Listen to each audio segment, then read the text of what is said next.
From the Burger Varsity Football House, welcome to National Signing Day here at Lafayette College in Easton, Pennsylvania. It's going to be a big, big day. In fact, let me give you the schedule for the day so you can stay with us, come back, join us again as we'll take you through the entire National Signing Day here at Lafayette. This is the Kickoff show. It's presented by Coke Zero. Mike, of course, will have an opportunity to talk to Coach Tavani, as will I, as we'll chat a little bit about the upcoming class that's coming in here, and we'll also talk a little bit about the past, because I think we all want to talk a little Lafayette football at Yankee Stadium before we get rolling. Then, of course, at 1 o'clock, we'll have an in-depth look at the class of 2019, specifically focusing on the offense with offensive coordinator Mickey Fine, and Mike will take the seat and interview and talk about the players that will be coming in. Mike will stay in his chair for the 2 o'clock in-depth look at the defense, and defensive coordinator Art Link will be here for that segment. At 3 o'clock, I'll sit down with Director of Athletics Bruce McCutcheon, and we'll talk a little bit about the future schedule of Lafayette football. I think you're going to be interested in that, and certainly a look at the soccer, both men and women's soccer recruits that will be coming in here. And then we'll sign off for National Signing Day, but Frank's day is certainly not finished, as he will join us tonight as at the halftime of the Bucknell-Lafayette basketball game. We will have a chance to chat with Frank Tavani, as Mike will certainly be able to get over there and sit down and talk a little bit more about the Lafayette recruits. It's also a great basketball game tonight, 7 o'clock on the Patriot League Network, on RCN Television and WBPH Channel 60. You'll be able to catch the Lafayette-Bucknell basketball game starting at 7. We have a guest analyst tonight. John Feinstein will be sitting alongside of me. John Leone will be on the sideline. So this is a full day for GoLeopards.com, a full day for the Lafayette Sports Network, and certainly you can join us for all of it on the Patriot League Network. All right, that's my spiel so far. That's what we have to look forward to. Now I'm sitting with head coach Frank Tavani, heading into his 16th season as the head coach. But Frank, I don't want to go into 16 without looking back. I haven't had a chance to really sit down, chat with you a little bit about the Yankee Stadium experience. Your memories, your favorite thoughts, just a great, great day for Lafayette football. Well, it certainly was, and I think for Lehigh University as well. It was a great day for both of our schools to get on the national stage and show what the college's most played rivalry is like. I think a lot more people know about it than knew about it before, and I think certainly it enhanced our recruiting, and I'm sure Lehigh's as well. It was a great event. The recollection is a little rough. I haven't even looked at the TV copy, which I have a copy of from CBS Sports Network. Wasn't nearly as good as ours. And have not looked at our film either, believe it or not. I was back in the office, me, by noon the day after the game, and we were here till 11 o'clock preparing for recruiting. Moved right into that. Did take a day or two for the Thanksgiving holiday, but that's about it. You have no time to sit and relax and enjoy it as much as you'd like. You got to move on and get into the world of recruiting, which brings us to this day. We all know about the game, obviously the 27-7 win, the Ross Sherman performance. What we don't know is a lot of the things that went on for the players prior to the game, some of the things they experienced that really had to be a great part of that whole weekend. Well, we tried as much as possible to keep the week, as normal as what we normally do, just to keep focus on the game. An advantage I think that we had was having our bye. Now again, yes, a bye before the game is huge, but not having a bye all those weeks prior to that is on the other side as well. So there's, it's a way that thing worked out. In fact, we have a bye this year again prior to the game. It's just the way our schedule has worked out. And believe me, not the way ideally you'd like to do it. You'd like to have a bye mid-season, but a lot of difficulties in scheduling for all Patriot League schools because of the number of non-league games, which is why it's so important that hopefully we soon attract, as we should, be attracting other schools into what I think is as good a conference as there is in Division I in this country. So we just got to stay after it and everything, but the scheduling is difficult, but everybody does as good a job as you can, and it's a great league, and we're fortunate enough that year in, year out, the last game of the year is a bowl atmosphere. And I told our young kids, they kind of got spoiled, the freshmen, that they've experienced this in Yankee Stadium. I said it's going to be every bit as exciting, every bit as loud over at Lehigh next year as it will be here the following year. And the venue was great, but we'll be looking to bring that thing back to the Lehigh Valley. A couple of stories stick out for me from that ball game. Zach Swiezik's story and Ross Sherman's story. Let's start with Zach. Just as unique a football career as you could possibly have at an institution. Obviously, the sadness of his father passing away, the injuries that he suffered, the concussions that he suffered, and then just by fate being thrust into playing in that particular football game and playing as well as he did. Just an amazing story. Well, you certainly talk about storybook endings, and you can't ask for it much better than that, and you can't ask for it to happen to a better human being and an individual as a person. You know, Zach Swiezik is as fine a young man as I've ever been associated with and had the privilege to coach over what's now going into 39 years total and 29 of it here. You know, people just don't know what he went through. He struggled for a long time. He didn't come out of his room for weeks following the injury and some of the post-concussion syndrome things, but combine that with dealing with and still dealing with, but now much better, but took some time.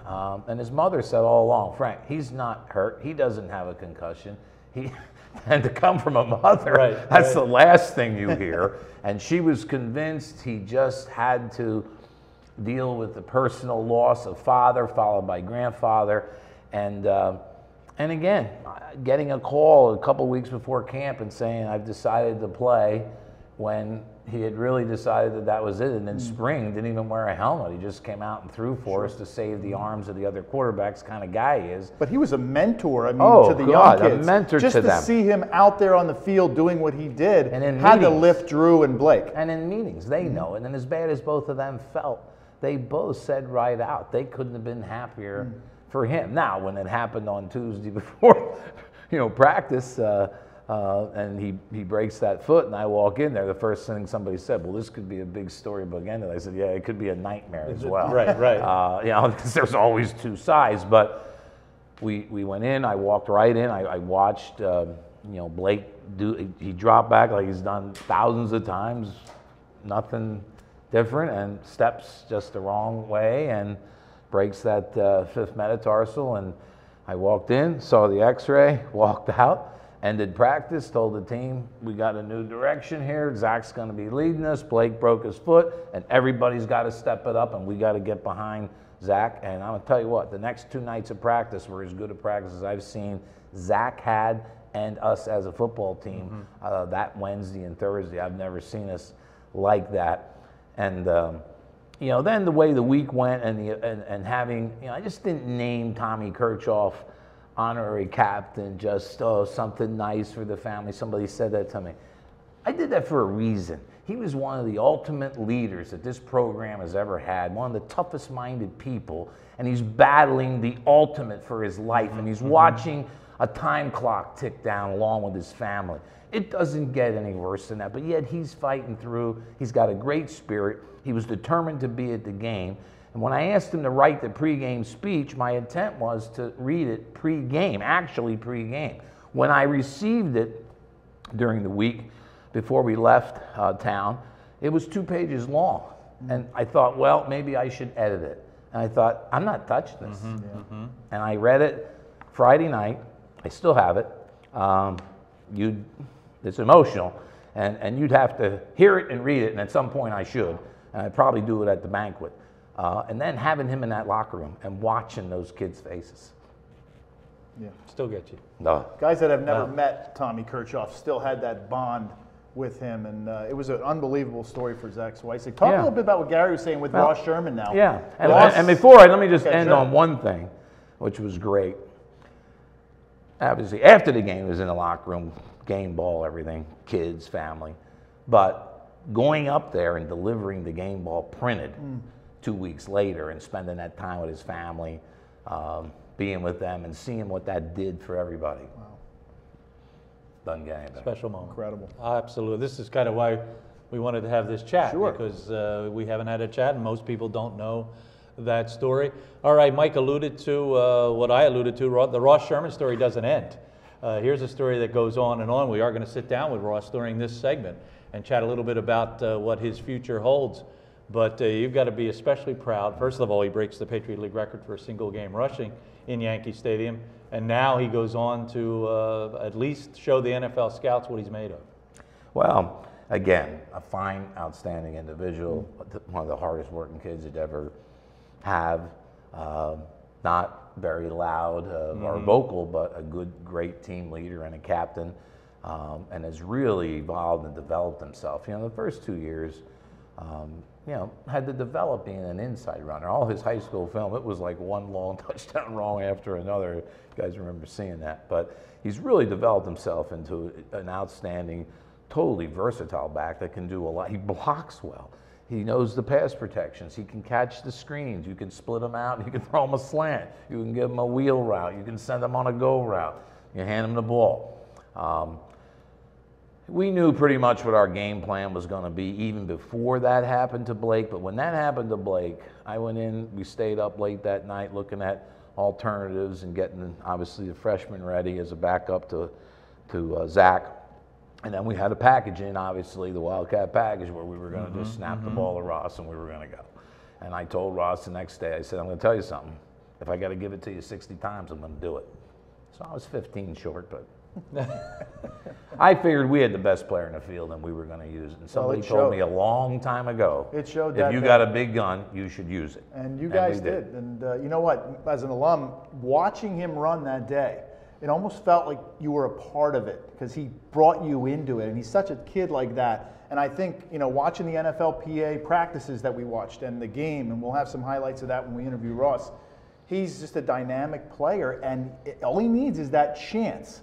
And he had an exceptional run in an NFLPA game that had to make you exceptionally proud. Well, you know, Mike, from playing in that game, you look back, the Mac attack, McIntyre, absolutely. You know, the big game he had that year. You look back at the Tommy Costello, Eric Marsh, Leonard Moore. You know, I'm losing names now through there. John Hurt. I mean, these are positions obviously you spend a lifetime looking for a kid like that, and then a kid like Ross comes along and he delivers for you on the biggest day, on the biggest stage. Had to make you very proud. Now, no doubt about it, and I knew he was very well capable, and I knew he had a lot of yards, but when I heard at the end of the game, 304 and 45 carries in his record, I went, wow. Well, you gave it to him 7 times, the first 7 plays. Well, I wanted to make sure that our game plan was not a secret. Mickey said to me on the phone, he said, well, there's 13 plays. He ran it 11 and caught it once. Do you think everybody knows what we're doing? It's working. I thought it bordered on child abuse, but speaking of mothers, he could have carried the ball. His mother wanted him to carry 6 more times. Exactly, and his mom was one of those too that just wanted to see him get the ball. One final question, leading from Ross to today. Do you remember when you signed Ross Sherman on National Signing Day and what you thought at the time you were getting? Well, we knew we had a kid that could really run. I knew he was going to have to develop some inside because he didn't have to do it. He was either running sweeps or tosses or something outside and running down the field for touchdowns or running kickoffs back and doing those things. The other thing that he did a great job with was special teams, and he could have returned more. We could have been a punt returner and kick return for us, but he could have covered kicks as he did as a freshman and everything else. I mean, this young man lettered as a freshman and did some things, and you saw some glimmers of what it would get like. And again, a credit to him for developing all 4 years. Every year, and that's the key. A lot of guys are good to a point, and then it stops and they don't get any better. He got better every year, including obviously his best football may be still ahead of him. Well, we think so, and I just think it's great that he's getting the opportunity.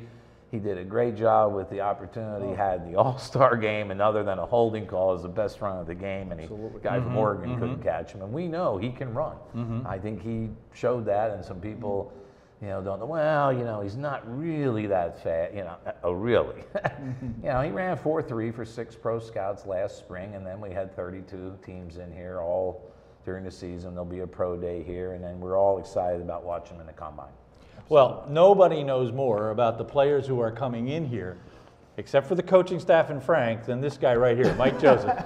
He probably has spent, he may. He probably has spent the last month or so doing all of his homework. Absolutely. We've got 18 that are signed, maybe a few more that will be coming in. We also have them from 9 different states. And Mike, it's It's up to you to find out from Coach generally what he was looking for. Well, that's what we were kind of trying to feel about. But what I've noticed, Coach, with this class you're bringing in, not to mention any names, is just the speed and that athleticism. This is your third year doing this now, scholarship third year. Has it changed at all? Has it gotten any easier? People would think it would get a little easier. I would think it hasn't gotten any easier because of the competition. But it looks with this class that you kind of targeted speed, athleticism, and not only the skill positions, but also up front in the trenches. Well, I think you always try to do that. I think everybody wants to do that. You want your very best athletes as well as football players, and in certain positions, everybody's looking, for different requirements. I spent a lot of time with Art in trying to, craft exactly the type of defensive ends, exactly the type of D tackle, exactly the linebackers, exactly the strike. What we were looking at, with Coach McFadden, I knew he wants 2 corners and 2 safeties. You play the position. Absolutely. He wants that every class, and you try to do it because, the corners that can just cover corners and pure cover corners that are good enough, and I think we have 2 of the best in the league. That goes a long way with giving you flexibility in the defense. So that was the first part of it. We knew there was 3 offensive linemen. What I'm doing now is looking a year ahead even of where we want to be next year, that we're at or close to the complement. We had 14 scholarships to give this year, not 15, for reasons I won't get into, and not an issue.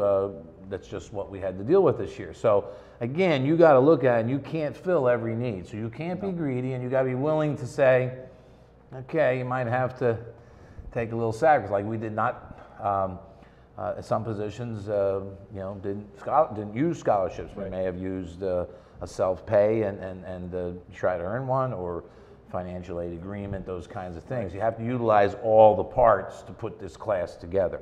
And then looking at it, its specific needs. So you're staring at the depth chart and trying to fill in needs, looking ahead and kinds of things, and also looking for versatility. Now, I felt I did not, again, you have to adjust, adapt, and improvise. The plan was not the scholarship, at least originally a year ago, didn't have one marked on the board for a kicker. But our kicking situation was not good. And, we had a disciplinary issue. Then, our punter had a kick, and doing both things does not work. If it did work, you would see it in the NFL every Sunday. One kind of impedes the other, I think. I know some people do it, but you can't. And I just felt that position is an extension of your offense, and we didn't have that. And I feel it cost us 3 wins last year. And 3 wins are a lot on a 5-win season.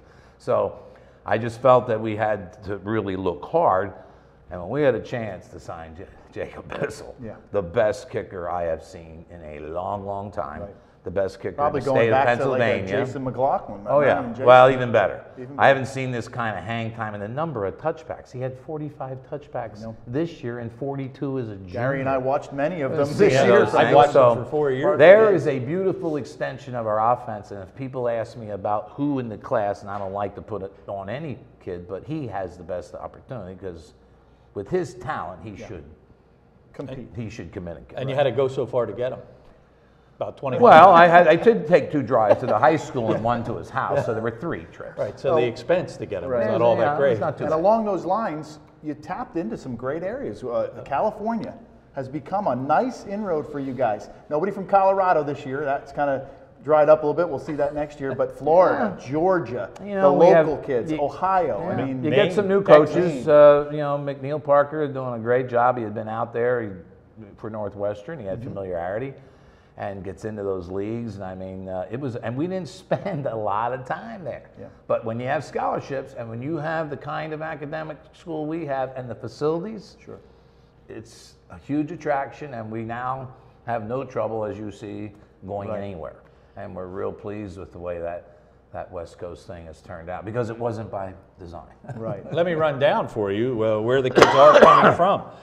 Pennsylvania, and we'll talk because we got some local kids this season. Also from California, as Mike mentioned, Connecticut, Ohio, Georgia, Illinois, Maine, New Jersey, New York, Texas, and Virginia. So you pretty much covered the 48. So a lot of trips for your assistant coach. Well, we were in probably twice as many of those states as well. And again, as I probably got away from a little bit from Mike's question, it has gotten more difficult because of the amount of film that's available to you. You don't have to sit and wait on anything. You have a kid's name, and you put the name and HUDL, or if it's not there, you go on YouTube, you got film. So now you have access to everyone in the country at your fingertips. So now you're scrutinizing, and football coaches are as paranoid a group as I've ever met, including myself. So you're going to scrutinize every possible thing, and you're going to work yourself to the bone to make sure you're getting the best possible class. And in that regard, I think it's made it tougher because the workload is probably 10 or 20 times more. Now, I think it's gotten easier. So when you get involved with somebody like we had to Monday night when we had a change, I don't have to get 8 pages of financial aid paper fill out. I don't have to ask for W-2s and tax returns when I want to turn something around in an hour. And that's a huge So from advantage. the paperwork side, it's become a lot easier. But then again, you have a quantity of kids where you have to kind of weed that down because, like you said, 14 scholarships is 14. Yeah, it's not. You're still handing out some financial aid paperwork, Absolutely. and you're getting some of that. And you're still recruiting hard, as you always have, families that maybe just don't quite make to a scholarship, but have the affordability to be able to come, you know, and participate, and maybe at some point, you know, earn one. But that's hard to do, and you try to do that, and you know, and then you give a partial, whatever, and then everybody thinks that it's going to change. And the problem is when you're building up to the amount, that's hard to do. You got to keep bringing people in, and we haven't been able to get to that point. But after next year's class, you know, we hope to be at around the 58 or 60 that you're allowed. And now it's a little different in terms of how you manage it. But getting to that point and managing it is and all of those constant. kids that you targeted out there, you signed, all their letters, everybody wants to know, all their letters of intent have come in, the faxes are in. Oh yeah, you can't sit here and talk about anybody unless you have the signed And the letter. In faxes are fact, we have another one Always a coming good here idea. on Saturday, but because of the weather, and everybody faced it, some flights got canceled, and there's some people that just didn't get to come in last weekend or the weekend before. So we do have some people this weekend. We're all supposed to be off this weekend, but that has changed as well. And I'm never off. And so it doesn't important matter. to get a kid here on campus because, like you said before, and we've all said, this place sells itself.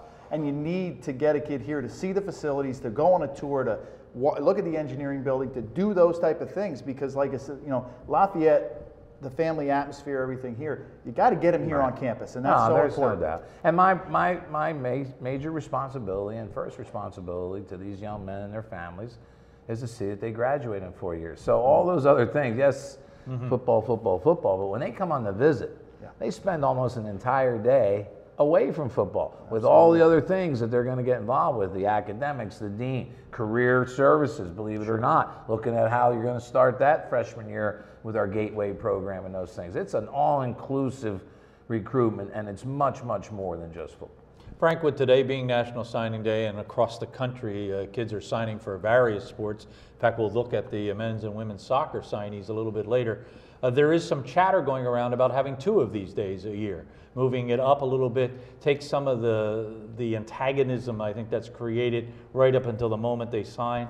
Do you like the idea or not? I do. I've always been in favor of that for a lot of selfish reasons. One, I like to get all those schools out of the way because what happens is they come and pick your pocket on the weekend before the signing day. Kids haven't even seen their school. We had it happen. Haven't even seen a place, know anything about it. Oh, it's a full ride to a big time school, and then they're getting it. Right. You know, you read articles this morning. I read one where Penn State came in, the kid's committed to Rutgers. Hey, I'm coming in, I ain't taking it.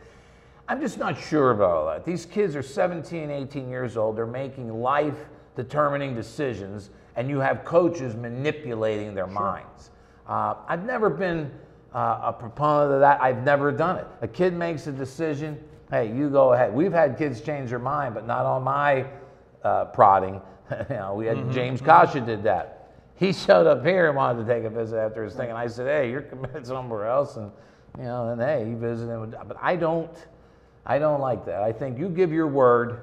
I look somebody in the eye and you shake in the hand. You give your word.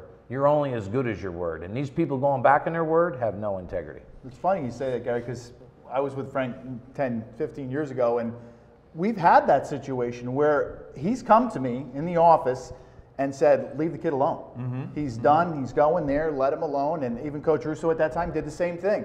He's made a commitment, he's going somewhere else. And that's at the point when you talk about that window where an early signing day, where you have to have strong parents. You have to have strong kids, strong will to say, I'm committed. And if you waver a little bit, you know, and you can see that sometime maybe if the kid's being led in the wrong direction by a coach, by a parent, hey, take one more visit, even though, you know what, it really becomes a lot. And you're talking about a 17-year-old kid who's got so much on his mind. He's just, everything's rolling around. But to have that early signing day might be a good thing. And I think the plus for the student athlete is that the phone calls stop, the visits stop, the harassment stop, the texts stop. I mean, once they feel like they've made the right decision, what would be wrong with making that decision earlier? Yeah. Of course, everybody says, yeah, but they can stick with that decision for this particular day. But you read all the time about kids getting phone calls at 1 o'clock in the morning. Well, you don't have to make the decision by that time. Right, exactly. Again, it's a choice. We're not teaching young America that decision making is important when they make a decision and then you go manipulate them, turn them around, make them go in doubt, and then rethink it and whatever, and then go back on it. Hey, if you think that there's a chance that you're going to get a call the night before the signing date in February, then don't sign the early deal. But the early deal puts a lot of things to rest. It saves a lot of families heartache. A lot of families tell these people, we're done. You don't even hear about the kids that told people, hey, leave me alone, I'm not doing it. You only hear about the people that get turned around. You watch ESPNU this morning. I'm sorry. That's not good. That's not showing that academics are important. That's showing that we can put a 17-year-old kid on national TV and he can play with 6 or 7 schools, take off 4 or 5 hats or T-shirts and do that. That makes me ill. That's ridiculous. And then those schools that are sitting there finding out, oh, we're not getting him. So I said, geez, that's a tough spot because if that happened to us, well, you know what happens. They overcommit. So there's 6 or 7 kids that are going to be going in January don't even know it because they're going to oversign. They were told when they don't get somebody, they were told one thing, and suddenly they're there in January. The Patriot League doesn't operate that way. No. We operate on the philosophy of the number one important factor here is the young man's education. You graduate in 4 years and you go on to do great things. We got the top graduation rate in the country, and we were 4th last year here at Lafayette, and all Division I, and we're 5th this year. That's what it's about in my mind, and that's what it should be about. Not all this other stuff that goes on. And I want to see some of these guys that are doing all this TV show today. I want to see where they are 5 years from now, if they're not in the NFL. Somebody should keep that speech and just give it out to all I know somebody won't like that, well, but it just aggravates. I thought it was terrific. And you know, I've seen so many times over the years, since I've followed your career now for 18 years, I've seen so many times where you obviously are facing kids that you tried to recruit with all the other teams in the Patriot League. And I know you go up to those kids. I see you talk to them. You're still on a first-name friendly basis. That's what it's all about. It's all about competing. You get to meet these kids, you get to know them, and you're not going to get everybody. I tell our coaches, most people are going to tell you no in this business. You know, that's the way it goes. That's why all these salespeople go, oh, you take no for an answer. You can sell anything. No, you can't sell anything. You have your heart and your passion into what we do. But you got to understand something. This isn't personal. You do your job. When that kid makes that decision, I ask him one question. What were some of the things that went into it? And the second thing that goes out of my mouth is I congratulate them about their decision. I'm not going to sit there and question something that they put a lot of time into and their family and tell them you're crazy, this, that, the other, and try to, you make the decision. The only thing left for us to do, and I instruct my coaches, you congratulate them, you wish them well, you hang up the phone, and you break, curse, and do anything you want to do after you hang up that phone. I've seen Frank do it all. I've done it. In that order. Just to recap for you, the things we'll be talking about at 1 o'clock, as Mike will talk to the offensive, defensive coordinators in the next hour. But here's what transpired. We have 8 defensive people coming, 2 defensive ends, 2 inside linebackers, 2 cornerbacks, 2 safeties. That sounds like a plan. And more to come. And more to come. There will be more. On the offensive side, 9 players right now are signed. 2 make it 3 offensive linemen, 2 tight ends, a wide receiver, 2 running backs, a quarterback, And on the special team side, we already talked about Jake Bissell. So I can't imagine a better mix.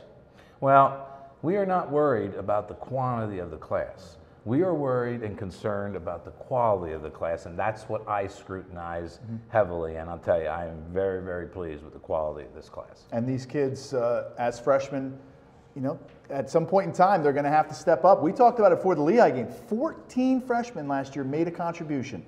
15 played in the Lehigh game. 15 freshmen played in the Lehigh game. So these kids better be ready, and Coach Potts will get them ready on one side. Well, that's already begun. There you go. Go down to that room later today and watch that going on. One last thing to talk about. You know, there are so many services out there now that are listing kids as 5 stars, 4 stars, Yes. 3 stars, 2 stars. You found a very interesting stat about the Super Bowl played this past Sunday, about 5 stars and 4 stars. I thought it was amazing, and I heard, I'll give Mike and Mike credit. I always listen to talk radio. I listen to Mike Golick, and Mike Golick talked a little bit about his son. And his son didn't go to any of these camps. He was going to Notre Dame, and he didn't go to any of these camps. He turned them down. I'm going to Notre Dame. He missed out on about 15 or 20 of these shoe camps, the Nike camp, all these type of camps. Well, anyway, he dropped from a 5-star, and all of a sudden he was a 2-star. Well, he ends up playing at Notre Dame. And he played behind, you know, guys like Nichols and Eifert and a tight end. But the big point he made was the fact that in the Super Bowl, there were 0 starters that were 5-star high school athletes.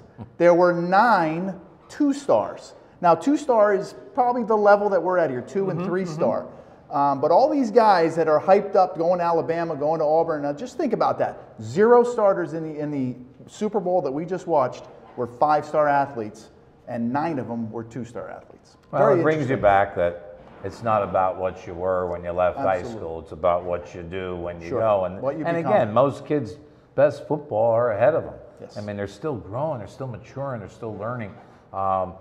I can tell you honestly, I've never paid attention to any of that star stuff. It means nothing to us whether somebody is or isn't. Somebody said to me, oh, that's a 3-star guy. I go, oh, really?